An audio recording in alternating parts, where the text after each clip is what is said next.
নমস্কার, আপনাদের সকলকে স্বাগত জানাই চ্যানেল রূপা মুখার্জিতে। আমরা আলোচনা করছি বাংলা ব্যাকরণ। বাংলা ব্যাকরণের এই পর্বে আমরা আলোচনা করেছিলাম পদ পরিচিতি। সেই পদ পরিচিতি পর্বে আমরা আলোচনা করেছিলাম বিশেষ্য বিশেষণ। আজ আমরা আলোচনা করব অব্যয় ও সর্বনাম। চলুন শুরু করা যাক। অব্যয় কাকে বলে?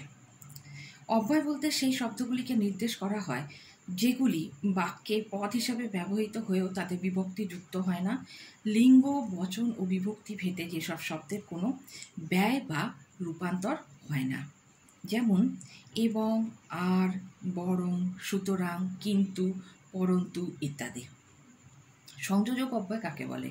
সংযোগ সাধন করে যে অব্যয় তার নাম সংযোজক অব্যয়। যেমন রাম আর শ্যাম স্কুলে যায়, এখানে আর হলো সংযোজক অব্যয়। জবা এবং সীতা দুই বোন গান গায়, এবং শব্দটি হলো এখানে অব্যয়। আবেগসূচক অব্যয় মনের আবেগ অর্থাৎ বিস্ময়, দুঃখ, আনন্দ প্রকাশ করে যে অব্যয় তাকে আবেগসূচক অব্যয় বলে। যেমন আহা কি সুন্দর দৃশ্য, এখানে আহা শব্দটি হলো আবেগসূচক অব্যয়। ইস এতখানি রক্ত পড়েছে, এখানে ইস শব্দটি হলো আবেগসূচক অব্যয়।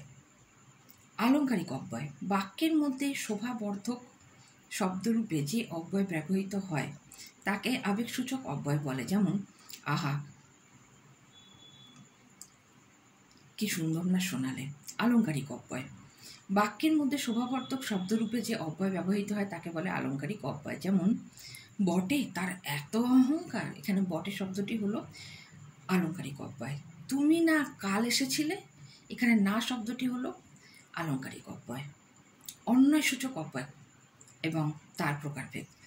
অন্যয়সূচক অব্যয়ের মধ্যে পড়ে সম্বোধনসূচক, সাদৃশ্যসূচক, প্রশ্নসূচক, অসম্মতিসূচক, সমর্থন বা সম্মতিসূচক এবং সংশয়সূচক অব্যয়। সম্বোধনসূচক সম্বোধনের জন্য যে অব্যয় ব্যবহার করা হয়, ওগো এদিকে শুনে যাও, এখানে ওগো শব্দটি হলো সম্বোধনসূচক অব্যয়। সাদৃশ্যসূচক সাদৃশ্য বোঝাতে এই ধরনের অব্যয় ব্যবহৃত হয়। তোমার মতো পাগল দেখিনি, এখানে মতো শব্দটি হলো সাদৃশ্যসূচক। পূর্ণিমার চাঁদ যেন ঝলসানো রুটি, এখানে যেন শব্দটি হলো সাদৃশ্যসূচক। প্রশ্নসূচক প্রশ্ন বোঝাবার জন্য যে অব্যয় শব্দ ব্যবহার করা হয় তাকে প্রশ্নসূচক অব্যয় বলে। যেমন তুমি কি বলতে চাও, এখানে কি শব্দটি হলো প্রশ্নসূচক। কেন তোমাদের বাড়ি যাব, এখানে কেন হলো প্রশ্নসূচক।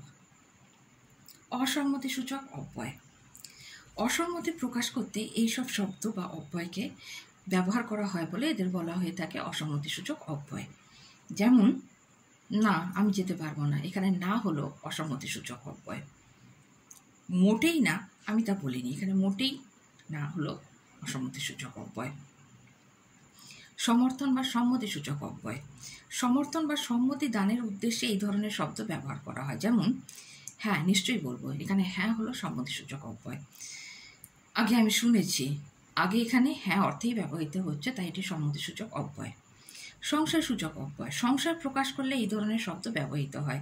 যেমন এই বুঝি ঝড় এলো, এখানে বুঝি হলো সংশয়সূচক। তিনি নাকি বিদেশ গেছেন, এখানে নাকি শব্দটি হলো সংশয়সূচক। পদান্বয়ী বা অনুসর্গ অব্যয় যে অব্যয় বাক্যস্থিত এক পদের সঙ্গে অন্য পদের সম্বন্ধ নির্দেশ করে এবং কারক বিভক্তির বা বিভক্তির সাহায্যকারী রূপে কারক বিভক্তির ভূমিকা গ্রহণ করে বলে তাকে বলা হয় অনুসর্গ অব্যয়। যেমন দ্বারা, দিয়া, জন্য ইত্যাদি। যেমন মন দিয়ে কাজ করে, এখানে দিয়ে শব্দটি হলো পদান্বয়ী বা অনুসর্গ অব্যয়। সমুচ্চয়ী অব্যয় যে অব্যয় বাক্যস্থিত একাধিক পদের অথবা একাধিক বাক্যের সংযোগ, বিয়োগ, সংকোচন ইত্যাদি কাজ করে তাকে বলা হয় সমুচ্চয়ী অব্যয়। অনন্যয়ী বা ভাববাচক অব্যয় যে সকল অব্যয় মনের আবেগ, উচ্ছ্বাস, শোক, বিস্ময়, উত্তেজনা ইত্যাদি প্রকাশ করার জন্য ব্যবহৃত হয় তাদের বলা হয় অনন্যয়ী অব্যয় বা ভাববাচক অব্যয়। যেমন সাবাস এগিয়ে যাও, এখানে সাবাস শব্দটি হলো অনন্যয়ী বা ভাববাচক অব্যয়। সর্বনাম পুনরুক্তি, দোষ ও শ্রুতিজনিত একঘেয়েমিকে এড়িয়ে যাওয়ার জন্য নাম পদের পরিবর্তে যে পদ ব্যবহৃত হয় সেই পদকে বলা হয় সর্বনাম। বিশেষ পদের পরিবর্তে ব্যবহৃত পদ হলো সর্বনাম। যেমন আমি, তুমি, সায়ে, এটা, এই। ব্যক্তিবাচক সর্বনাম কি? যে কোনো ব্যক্তির নামের পরিবর্তে যে পদ ব্যবহার করা হয় তাকে ব্যক্তিবাচক সর্বনাম বলে। যেমন আমি, আমরা, তুমি, তোমরা। নির্দেশক সর্বনাম যে পদের দ্বারা কোনো ব্যক্তি বা বস্তুকে নির্দেশ করে তাকে বলা হয় নির্দেশক সর্বনাম। যেমন ইনি, এই, এ। অনির্দেশক সর্বনাম যে সর্বনাম পদে কোনো বস্তু, ব্যক্তি বা ভাবকে নির্দিষ্ট করে নির্দেশ না করে বা নির্দেশ করাই হচ্ছে না তাকে বলা হয়ে থাকে অনির্দেশক সর্বনাম। যেমন কেউ, কেহ, কিছু ইত্যাদি। প্রশ্নবাচক সর্বনাম যে সর্বনাম পদ কোনো কিছু ব্যাপারে প্রশ্নের জন্য ব্যবহৃত হয় তাকে প্রশ্নবাচক সর্বনাম বলে। যেমন কে, কারা, কোনটা, কাকে ইত্যাদি। আত্মবাচক সর্বনাম হলো নিজে, আপনি, আপনার। সমষ্টিবাচক সর্বনাম সব, সকল, সবাই, সব কিছু ইত্যাদি।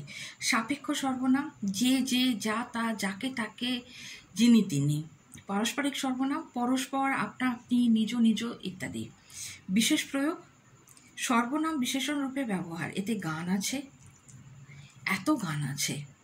সর্বনাম ক্রিয়া বিশেষণ রূপে নিজ নিজ কাজ করো। দ্বিতীয় প্রয়োগ নিজে নিজে চেষ্টা করো। কেউ কেউ ভগবান বিশ্বাস করেন, কেউ কেউ ভগবান বিশ্বাস করেন না। এই ছিল আমাদের সম্পূর্ণ আলোচনা। দুটি পর্বে আমি এই আলোচনাটি আপনাদের সামনে তুলে ধরলাম। আশা করি যারাই আপনারা পড়ছেন তারা স্কুলের ছাত্রছাত্রী হন বা মহাবিদ্যালয়, বিশ্ববিদ্যালয় স্তরেরই হন বা কোনো চাকরির পরীক্ষা আপনারা প্রিপারেশন নিচ্ছেন, সকলের জন্য কিন্তু এই যে আলোচনাগুলো এগুলো ছিল। দেখা হচ্ছে পরের ভিডিওতে। আজকে পর্যন্তই। ধন্যবাদ। নমস্কার।